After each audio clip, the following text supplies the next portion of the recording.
ಆಂಜನೇಯ ಸ್ವಾಮಿಗೆ ಈ ಒಂದು ವಸ್ತುವನ್ನು ಅರ್ಪಿಸಿ ನೋಡಿ, ಕೇವಲ 20 ದಿನದಲ್ಲಿ ಕೋಟಿ ಕೋಟಿ ಸಾಲ ಇದ್ದರೂ ತೀರುತ್ತದೆ. ಯಾವ ದಿನ, ಏನು ಕೊಡಬೇಕು, ಎಷ್ಟು ಕೊಡಬೇಕು, ಪ್ರತಿಯೊಂದು ಮಾಹಿತಿಯನ್ನು ನಾವು ಇವತ್ತಿನ ಕಾರ್ಯಕ್ರಮದಲ್ಲಿ ನಿಮಗೆ ತಿಳಿಸ್ಕೊಡ್ತೀವಿ. ಅದಕ್ಕಿಂತ ಮೊದಲು ನೀವಿನ್ನೂ ಅದೃಷ್ಟಧಾರೆ ಚಾನಲನ್ನು ಸಬ್ಸ್ಕ್ರೈಬ್ ಮಾಡಿಲ್ಲ ಅಂದರೆ ಈ ಕೂಡಲೇ ಸಬ್ಸ್ಕ್ರೈಬ್ ಮಾಡಿ, ದಿವ್ಯ ದರ್ಶನ ಕಾರ್ಯಕ್ರಮಕ್ಕೆ ಒಂದು ಲೈಕ್ ಮಾಡಿ.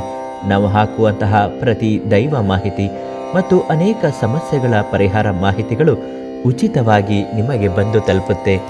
ಇವತ್ತಿನ ಕಾಲಮಾನಘಟ್ಟದಲ್ಲಿ ಸಾಲ ಅನ್ನುವುದು ಯಾರಿಗೆ ತಾನೇ ಇರುವುದಿಲ್ಲ ಹೇಳಿ? ಕೆಲವರಿಗೆ ಸಾಲ ಇದ್ದೇ ಇರುತ್ತೆ, ಸ್ವಲ್ಪ ಮಟ್ಟಿಗಾದರೂ ಇದ್ದೇ ಇರುತ್ತೆ. ಇನ್ನು ಕೆಲವರಿಗೆ ಅತಿ ಹೆಚ್ಚು ಸಾಲ ಮಾಡಿಕೊಂಡಿರುತ್ತಾರೆ. ಲಕ್ಷಾಂತರ ರೂಪಾಯಿ ಸಾಲ ಮಾಡಿಕೊಂಡು ಹೇಗಪ್ಪ ತೀರಿಸುವುದು ಅಂತ ಒದ್ದಾಡುತ್ತಿರುತ್ತಾರೆ. ಇಂಥವರಿಗೆ ಪ್ರತಿನಿತ್ಯ ಜಗಳಗಳಾಗ್ತಾ ಇರುತ್ತೆ. ಸಾಲ ಕೊಟ್ಟವರು ಮನೆ ಮುಂದೆ ಬಂದು ಬೈಯುವುದಾಗಲಿ ಅಥವಾ ಮಾನ ಮರ್ಯಾದೆ ಕಳೆಯುವುದಾಗಲಿ ಆಗುತ್ತಲೇ ಇರುತ್ತೆ. ಇದರಿಂದ ಮಾನಸಿಕವಾಗಿ ಮನೆಯ ಯಜಮಾನ ಕುಗ್ಗಿ ಹೋಗುತ್ತಿರುತ್ತಾರೆ. ಮನೆಯಲ್ಲೂ ಸಹ ಪದೇ ಪದೇ ಜಗಳಗಳು ನಡೆಯುತ್ತಿರುತ್ತೆ. ನೆಮ್ಮದಿಯಾಗಿ ನಿದ್ದೆ ಮಾಡಲು ಸಾಧ್ಯವಾಗುತ್ತಿರುವುದಿಲ್ಲ. ಇದಕ್ಕೆಲ್ಲ ಕಾರಣ ಇಂತಹ ಸಾಲದ ಸಮಸ್ಯೆಯೇ ಆಗಿರುತ್ತೆ. ವಿನಾಕಾರಣ ಯಾರೂ ಸಹ ಸುಖ ಸುಮ್ಮನೆ ಸಾಲ ಮಾಡಿಕೊಂಡಿರುವುದಿಲ್ಲ.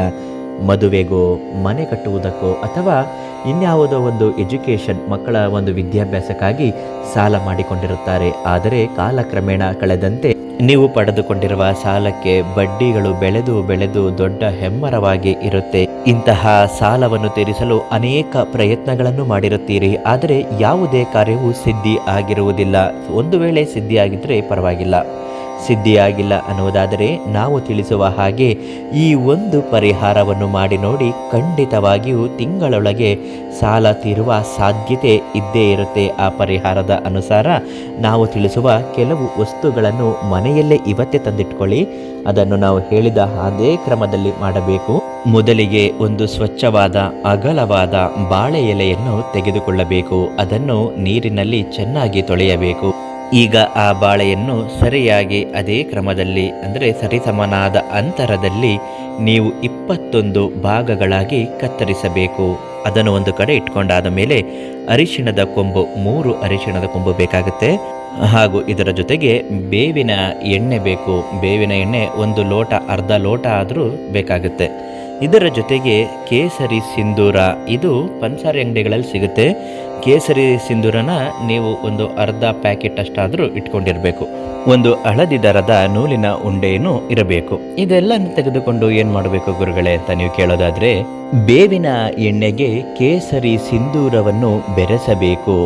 ಸಾಧ್ಯವಾದಷ್ಟು ಅದು ಗಂಧ ತೇಯುವ ಹಾಗೆ ಪೇಸ್ಟ್ ರೀತಿಯಾಗಿರಬೇಕು. ಅದನ್ನು ಒಂದು ಬೆರಳಲ್ಲಿ ತೆಗೆದುಕೊಂಡು ಬಾಳೆ ಎಲೆ, 21 ಬಾಳೆ ಎಲೆ ಕತ್ತರಿಸಿರ್ತೀರಲ್ಲ, ಪ್ರತಿ ಎಲೆ ಮೇಲೂ ಜೈ ಶ್ರೀರಾಮ್ ಅಂತ ಬರೀಬೇಕು. ಎಲ್ಲವನ್ನು ಹಳದಿ ದಾರದಿಂದ ಕಟ್ಟಬೇಕು. ನೂಲನ್ನು ಸೇರಿಸಿ ಕಟ್ಟಿ ಅದನ್ನು ಒಂದು ಹಾರವಾಗಿ ಮಾಡಿಕೊಳ್ಳಬೇಕು. ಈಗ 3 ಅರಿಶಿಣದ ಕೊಂಬು ನಿಮ್ಮಲ್ಲಿ ಉಳಿದುಕೊಂಡಿರುತ್ತೆ. ಅದನ್ನು ತೆಗೆದುಕೊಂಡು ಮಧ್ಯಭಾಗಕ್ಕೆ ಒಂದು ಕಟ್ಟಬೇಕು ಮತ್ತು ಆ ಹಾರದ 2 ಭಾಗಗಳಲ್ಲೂ ಒಂದೊಂದು ಕಟ್ಟಬೇಕು.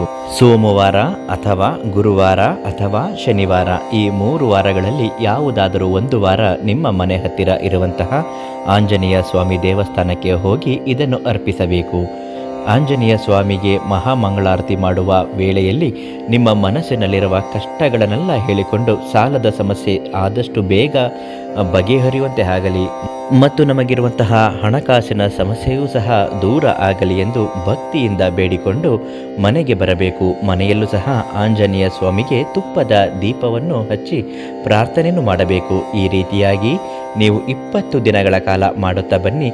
ತಿಂಗಳೊಳಗೆ ನೀವು ಮಾಡಿಕೊಂಡಿರುವಂತಹ ಎಷ್ಟೇ ಸಾಲ ಇದ್ದರೂ ತೀರುತ್ತಾ ಬರುತ್ತೆ. ಹಾಗೂ ಸಾಲದ ಸಮಸ್ಯೆ, ಹಣಕಾಸಿನ ಸಮಸ್ಯೆ ಎಲ್ಲವೂ ಮಂಜಿನಂತೆ ಕರಗಿ ಮನೆಯಲ್ಲಿ ಸುಖ, ಶಾಂತಿ, ನೆಮ್ಮದಿ, ಏಳಿಗೆ ಅನ್ನುವುದು ಆಗುತ್ತೆ. ಹಾಗೂ ಜೀವನದ ಯಾವುದೇ ಸಮಸ್ಯೆಗಳು ಶಾಶ್ವತವಾಗಿ ಪರಿಹಾರ ಆಗಬೇಕು ಅನ್ನುವುದಾದರೆ ಉಚಿತವಾಗಿ ಎಲ್ಲ ಪರಿಹಾರವನ್ನು ಮಾಡುತ್ತಾರೆ. ನಿಮ್ಮ ಸಮಸ್ಯೆಗಳನ್ನು ಫೋನ್ ಕರೆ ಮೂಲಕ ತಿಳಿಸಿ ಸಾಕು. ಪ್ರಧಾನ ತಾಂತ್ರಿಕ್ ಕೀರ್ತಿ ಪ್ರಸಾದ್ ಗುರೂಜಿ ಅವರು ನಿಮ್ಮ ಎಲ್ಲ ಸಮಸ್ಯೆಗೂ ನೇರ ಮತ್ತು ಶಾಶ್ವತವಾಗಿ ಉಚಿತವಾಗಿ ಪರಿಹಾರ ಮಾಡ್ತಾರೆ.